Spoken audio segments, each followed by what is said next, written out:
Bismillahirrahmanirrahim. Assalamualaikum warahmatullahi wabarakatuh. Selamat datang di cerita horor kita kali ini.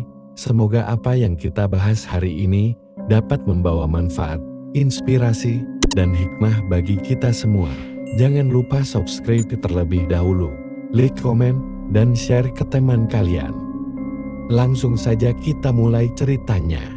Di sebuah desa terpencil di Jawa Tengah, berdiri gedung bekas pabrik gula yang dikenal sebagai pabrik tebu merah. Pabrik ini dibangun pada zaman kolonial Belanda dan pernah menjadi salah satu pusat produksi gula terbesar di daerah itu. Namun, setelah kemerdekaan Indonesia, pabrik ini perlahan ditinggalkan, menyisakan dinding-dinding tua yang penuh lumut, kaca jendela yang pecah, dan mesin-mesin berkarat yang berdiri seperti saksi bisu dari masa lalu. Orang-orang desa sering membicarakan pabrik itu dengan bisik-bisik, terutama di malam hari. Banyak cerita menyeramkan beredar, suara-suara misterius, penampakan hantu, dan jeritan yang terdengar di tengah malam. Legenda setempat menyebutkan bahwa pabrik itu dihuni oleh arwah para pekerja yang diperlakukan dengan kejam selama masa kolonial. Suatu hari, sekelompok anak muda yang penasaran memutuskan untuk menguji nyali mereka dengan masuk ke pabrik itu di malam hari. Riko, pemimpin kelompok itu, tersenyum penuh percaya diri saat mereka melangkah masuk melewati pintu gerbang besi tua yang berderit. Saat dibuka, di belakangnya, Andi, Tia, dan Sarah tampak ragu, namun tak ingin terlihat takut. Di antaranya, ada cerita tentang seorang mandor bernama Pak Rahmat yang menjadi korban kegilaan penjajah, dipaksa bekerja tanpa henti hingga akhirnya jatuh dan meninggal di tengah pabrik. Darahnya menyiram tebu yang tengah digiling. Begitu mereka melangkah lebih jauh ke dalam, udara menjadi dingin dan aroma manis yang aneh memenuhi ruangan. Tia menggigil dan meremas tangan Sarah.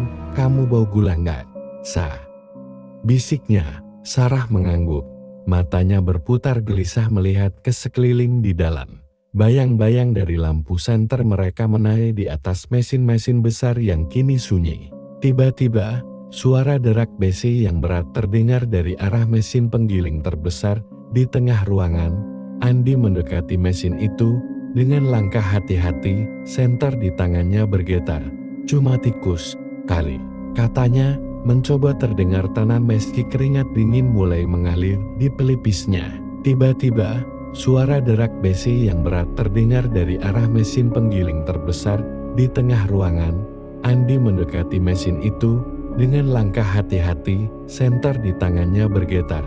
"Cuma tikus kali," katanya, mencoba terdengar tenang meski keringat dingin mulai mengalir di pelipisnya. Namun, suara itu semakin keras. Mesin tua itu, yang seharusnya mati, mulai bergetar.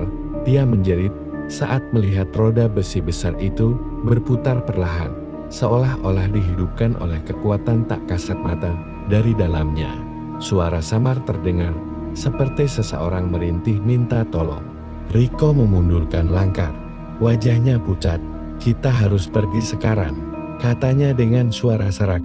Namun, sebelum mereka sempat bergerak, lampu senter Andi mati, membuat mereka terjebak dalam kegelapan total. Tia mulai menangis. Suara isaknya terputus-putus saat gema langkah berat terdengar mendekati mereka. Suara sepatu yang berderap itu seperti milik seseorang yang berjalan tanpa tergesa. Menikmati ketakutan mereka, dari sudut ruangan muncul bayangan seorang pria berbadan besar, mengenakan seragam mandor kolonial dengan wajah gelap yang samar-samar terlihat penuh luka. Matanya yang kosong menatap langsung ke arah mereka, dan dengan gerakan perlahan, tangannya mengangkat sabuk kulit tua yang menggantung di pinggangnya. Sarah berteriak, suaranya membahana di dalam gedung, membuat gema yang terdengar seperti seruan putus asa dari masa lalu. Tiba-tiba, pintu WC yang mereka masuki tadi menutup sendiri dengan keras, memerangkap mereka di dalam pabrik tua itu bersama sosok yang mengerikan. Pagi harinya, penduduk desa menemukan lampu senter yang tergeletak di depan pintu pabrik, berlumuran darah kering Tak ada tanda-tanda keberadaan Reku, Andik, Tia, ataupun Sarah. Sejak saat itu, tidak ada lagi yang berani mendekati pabrik tebu merah. Yang kini semakin menyeramkan dengan legenda baru. 4 jiwa muda yang hilang dan bergabung dengan para arwah pekerja malang yang terjebak di dalamnya untuk selamanya. Terima kasih sudah menonton. Kalau kalian suka dengan video ini, jangan lupa tinggalkan komentar di bawah. Kami sangat menghargai setiap pendapat dan masukan dari kalian. Dan jika ingin mendukung channel ini lebih jauh, kalian bisa berikan super thanks. Setiap dukungan dari kalian sangat berarti bagi kami untuk terus berkarya dan memberikan konten terbaik. Sampai jumpa di video berikutnya.